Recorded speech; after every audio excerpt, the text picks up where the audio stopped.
welcome back.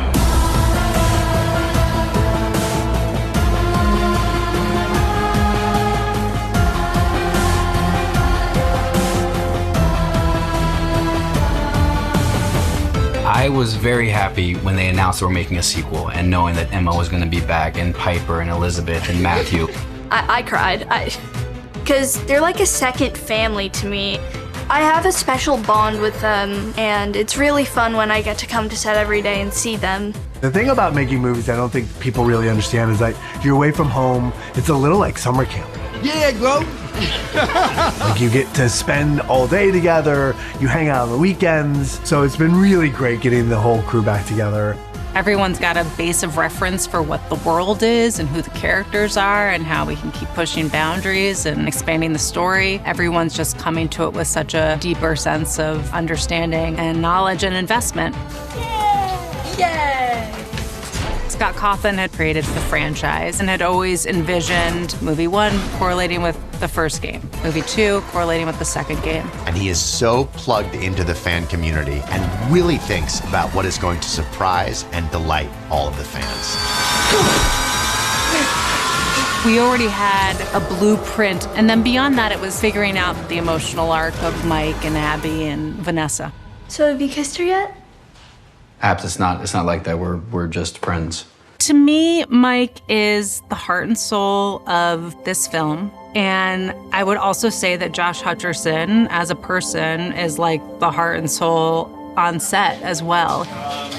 It is a little challenging to jump back into this role, primarily because there's been a time gap between not only when we shot the first film, but what has happened in Mike's world and his reality between where the first film ends and the second film starts. So my preparation was really focused around understanding what happened during that time. You know, Vanessa, I've been trying really hard to move forward. I know. No, listen. How can I move forward when it's one thing after another?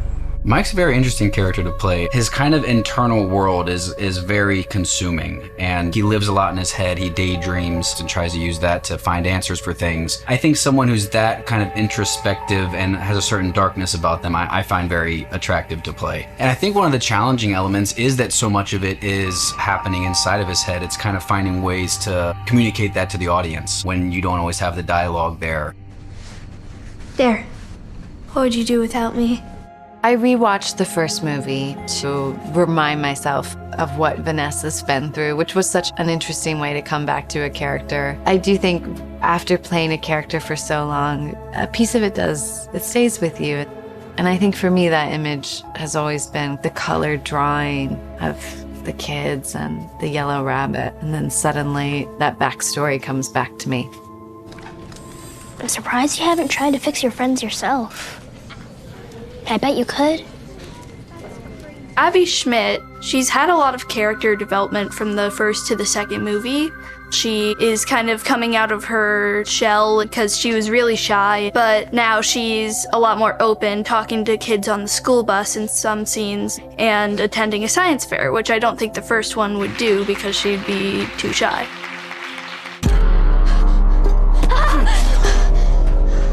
You will always be mine. One of the most interesting things about playing William Afton is his transformation. In the game and in the movies, he is basically the center of evil for the entire universe. And when you think of evil, you think of Matthew Lillard. I love working with Matthew because he gives 110% to whatever he's working on, and he's having to wear this large animatronic suit, which I think kind of immediately puts him into the headspace of this really dark, evil character. And Matthew's such a lovely, kind-hearted man. It's impressive to watch that switch. You can't keep me here. Don't you know you're my favorite? Don't you know that I love you? Don't you know that I care about you? Playing the villain in any film or television project is always the most fun there is to be had on a set. Sure, it's great to be super handsome and the leading character that saves the day, but there's something really fantastic about throwing energy into somebody that has ill intent on everyone. You what's behind him. First when it's ripped off, you look back and there's original Freddy, who you haven't seen since movie 1. I see. Prepping for the sequel of the film was a little different from the first film in the sense that we already had so many visual references from movie 1, and what was exciting to get to do is to really build off of that and expand and figure out how we were still going to kind of retain the essence and the feeling of movie 1 while still pushing new boundaries and making the world bigger and adding a bunch of new characters. Where is this? What is this? It's the river ride. That was one of Charlotte's favorites. I've been to Freddy's. There's not a river ride. There was only one at the first Freddy's. None of the later locations had one. Joining the franchise is initially pretty daunting because of the amount of fandom behind it. And Henry Emily is a bit enigmatic in that he's not really seen in all of it, more so much as he's heard. There was a moment I'll never forget where I answered the door, and you know, this is a guy who's been inside for so long, and you know when you step out into sunlight, that sort of feeling. Mike? And so I did a very little subtle move like that, and we finished the take, and Josh was like, "All right, guy, I know what you're doing." And I mean, so it only speaks to his presence and his ability to be calm enough to be in the moment, and just gave me some confidence to continue down that line. What's going on over here? Mr. Berg, this is my new science fair project. Mr. Berg, I've heard so much about you. I know the whole crew had some of their most fun days watching Wayne. Let's just find the perfect place to display it. Sorry. I'm so sorry, Abby. I got butterfingers. One scene in particular that we shot over many days. It's with one of the animatronics. And every time we came back to this scene, everyone was just so excited that we weren't done shooting it because everyone loved watching him perform.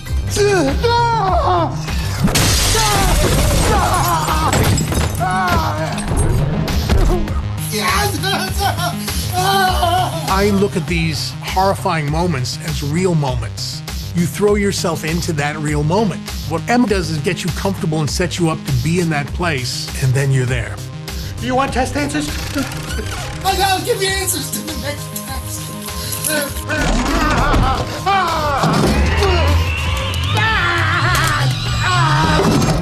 Whenever you're dealing with a giant animatronic that's trying to kill you, just go, woo, that was fun. What I want is to see what's going on inside of your head.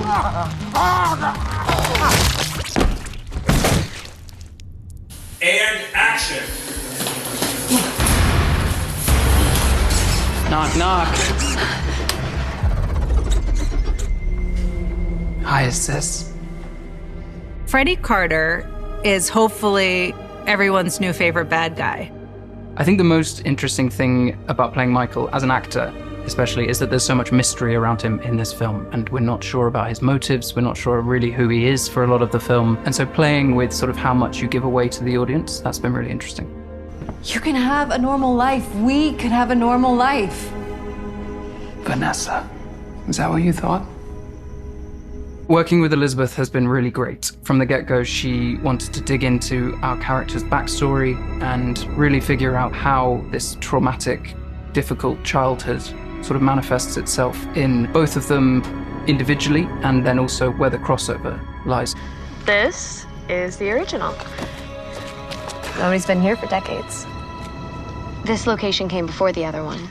I have been the biggest fan of Five Nights at Freddy's since I was a little girl. No, nobody gets it. Nobody understands how long I've been trying to become a part of this franchise. Like, I grew up writing all of the lore down in journals with my best friends and play all the games. So not only was it a dream job, but it was just such a dream to be on that set.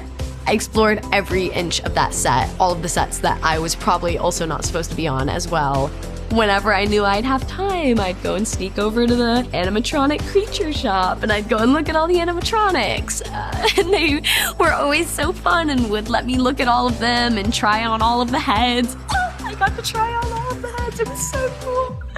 I'm not supposed to be here. I'm here because of him. My little Fine, brother. ask everyone, remember your places, but Faz Fest was one of our biggest moments in this entire film in Costume Land. So if any fan has ever made a cosplay costume and posted it on the internet, I've seen it. I searched high and low to find every single fan's interpretation of the characters, and all of the fans were my inspiration for these homemade costumes. And I wanted every person out there to feel like they see themselves in these fans. How you doing? You look great. It's such an international franchise, you know, with people all around the world know FNAF and play FNAF from Brazil to Montana and everywhere in between. I'm Chica.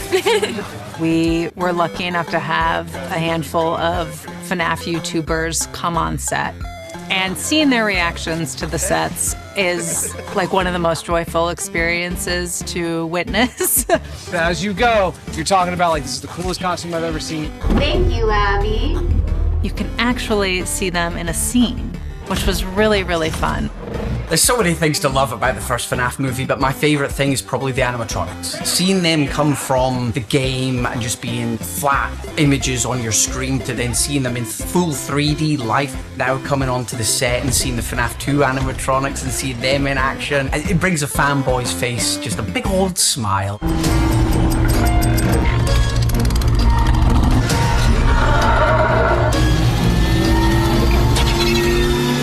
I'm on the front lines every day. And the thing you have to know is you're making movies that matter so much to millions of little kids. The result is like so palpable in this universe. So thank you for your work. Thank you for having me back. And I can't wait for the third one. It's always nice when you do something and you put in the hard work and people show up to watch it. It's very cool to be a part of something that connects on such a big level. This is the magic of where we are now in terms of horror. Blumhouse has done it better than anybody. And the idea is to create a warm and nostalgic environment and then use it for horror. Make people comfortable and then shake them up. It works miraculously well.